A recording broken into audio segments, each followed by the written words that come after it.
Hello everyone, कैसे हैं? उम्मीद करते हैं अच्छे होंगे। देखिए, मैं आज सिर्फ आपको कह रहा हूँ, सिर्फ 5 मिनट ये वीडियो देखिए, कहीं आपको भी ना लग जाए वो 5 साल 6 साल तैयारी करने में। मैं अपना आपको अनुभव बताऊंगा। मैंने जब तैयारी शुरू करी थी 2016 में, तो मैं एक साइंस का स्टूडेंट था, साइंस बैकग्राउंड था, मेरी मैथ सब्जेक्ट थी। तो मुझे ऐसा लगता था कि मैथ्स तो मैं आसानी से कर लूँगा, बाकी सब्जेक्ट मुझे पढ़ना है। और सबसे बड़ी जो गलती मैंने की कि मैंने सिलेबस के अकॉर्डिंग पढ़ाई नहीं करी।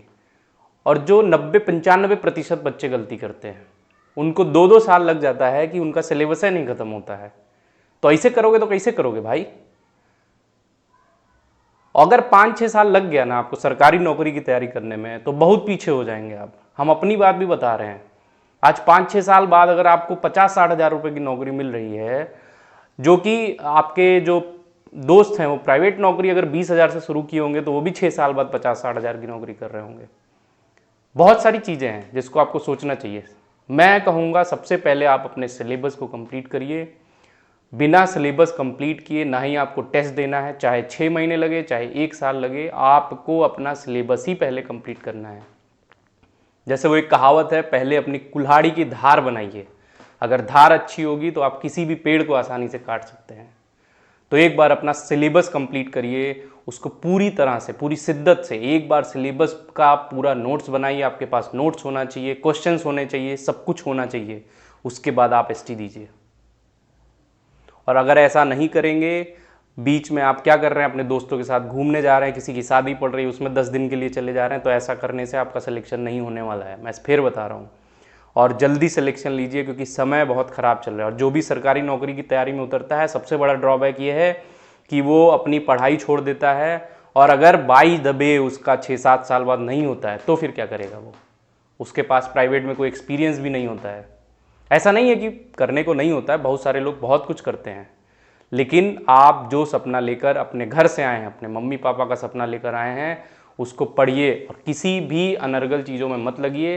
अपना सिलेबस कंप्लीट करिए, मैथ्स को रिवाइज करिए डेली। स्टार्टिंग से, शुरू में जैसे ही तैयारी करने आप आएँ, पहले अपना सिलेबस लीजिए, सिलेबस एक तरफ रखिए, और मैथ्स के कौन कौन से टॉपिक हैं, सारे टॉपिक आपको पढ़ना है। रीजनिंग के कौन से टॉपिक हैं, जीएस के कौन से टॉपिक है, सब कुछ पढ़ना है, सबके नोट्स बनाने हैं। और वो जितनी जल्दी आप पूरा डिटेल में पढ़ेंगे, उतनी जल्दी आप सफल होंगे। तो मैं बस यही कहूँगा, खुद से ईमानदार बनिए, 100% दीजिए खुद से। आज आप छोटा सा टारगेट सेट करिए, शाम तक उसको कंप्लीट करिए। और अगर आप ऐसा नहीं कर पा रहे हैं, तो आपको सरकारी नौकरी जल्दी नहीं मिलेगी।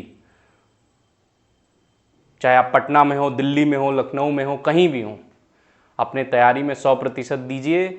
और जितनी जल्दी हो सके सरकारी नौकरी पाइए। कोई भी नौकरी मिलती है कर लीजिए पहले, फिर आगे तैयारी करते रहिएगा।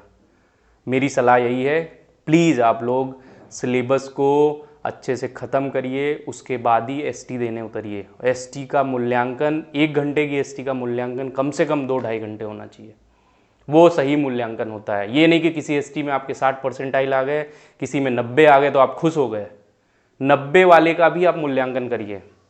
आपका परसेंटाइल एसटी में 90-95 प्लस होना चाहिए। जब लगातार ये आने लगे, तब समझिए कि आपकी तैयारी अच्छी है और आपसे। और एक और बड़ी गलती बता रहे हैं, कुछ लोग क्या होता है, थोड़ा सा पढ़ लेते हैं, उनका प्री सब में निकलने लगता है। मेरे साथ भी यही हुआ था, प्री सब एग्जाम का निकलता था, लेकिन मेंस देते थे, उसके बाद फाइनल मेरिट लिस्ट में नहीं आते थे। तो ऐसी गलती मत करिए। अगर आपका सिलेबस कंप्लीट होगा तो आप प्री भी क्वालिफाई करेंगे, मेंस भी करेंगे, और आप जल्दी सिलेक्ट होंगे।